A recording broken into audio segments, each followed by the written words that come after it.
पिछले कुछ समय से पश्चिम बर्धमान जिले में जिला टास्क फोर्स की तरफ से विभिन्न बाजारों में घूम घूम कर सब्जी, आलू, प्याज सहित रोजमर्रा की चीजों की कीमतों को नियंत्रण में रखने के लिए निरीक्षण किया जा रहा है। इसी कड़ी में आज जिला टास्क फोर्स की टीम ने बराकर और नियामतपुर बाजारों का दौरा किया और वहां पर होलसेल और रिटेल मार्केट में आलू, प्याज, सब्जी आदि की कीमत क्या है इसकी जांच की। इस टीम में पश्चिम बर्धमान जिले के वरिष्ठ अधिकारी उपस्थित थे। इनमें एग्री मार्केटिंग मजिस्ट्रेट सहित अन्य विभागों के अधिकारी उपस्थित थे, जिन्होंने बाजारों में होलसेल और रिटेल कीमतों का जायजा लिया। उन्होंने होलसेल और रिटेल चीजों की कीमतों में फर्क का निरीक्षण किया।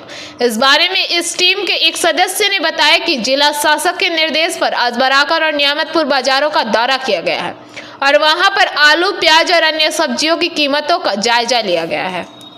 आज के हमारे কর্মসূচি ছিল বরাকর এবং নিয়ামতপুর বাজারে জিনিসপত্রের দাম, কাঁচা সবজি, আলু, পেঁয়াজ এগুলো কীরকম দাম যাচ্ছে, মানুষ কী দামে পাচ্ছে, হোলসেল কী রেট যাচ্ছে, এগুলো আমরা যাচাই করার জন্য এসেছি এবং কিছু আমরা যাচাই করে দেখলাম যে মোটামুটি দাম নিম্নমুখী আছে। আলুর ক্ষেত্রে স্টেবল আছে, পেঁয়াজেরটা একটু আপ ডাউন হচ্ছে।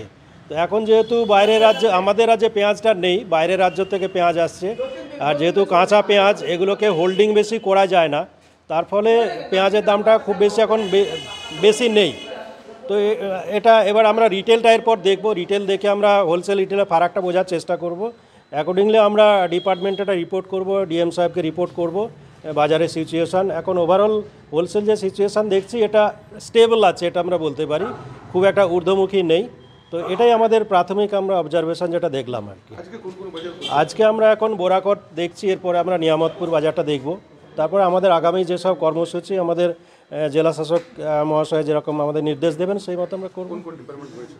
আমাদের সঙ্গে আমরা এখন হচ্ছে ম্যাজিস্ট্রেট সাহেব আছেন, আমরা এগ্রি মার্কেটিং আরএমসি আছি, আমাদের সঙ্গে লিগাল মেট্রোলজিও জয়েন করবে। তো এই চালাচ্ছি, ইবি আছে সঙ্গে, ইবি যারা নিয়মিত ইন্সপেকশন করে থাকেন আর কি। বাজারে আমরা দেখছি মোটামুটি যেটা দেখলাম স্টেবেলই আছে। কাঁচা সবজির অ্যারাইভাল যথেষ্টই বেড়েছে, যেটা নিয়ে সবচেয়ে বেশি প্যানিক ছিল ওটা বেড়েছে, এবং উইন্টার ভেজিটেবলসের অ্যারাইভালটা আরও 5-7 দিন পরে আরও বাড়বে। আর এর সঙ্গে আমাদের যেটা ব্যাপার আলুটার উপর বেশি নজর দিচ্ছে, আমরা সুফল বাংলা থেকে আলু 25 টাকা। आसनसोल से बीजू मंडल की रिपोर्ट, पीवीटीवी न्यूज़। नियमित अपडेट एवं दुनिया भर की ताज़ा खबरों के लिए हमारे फेसबुक पेज को फॉलो एवं यूट्यूब चैनल को सब्सक्राइब करें।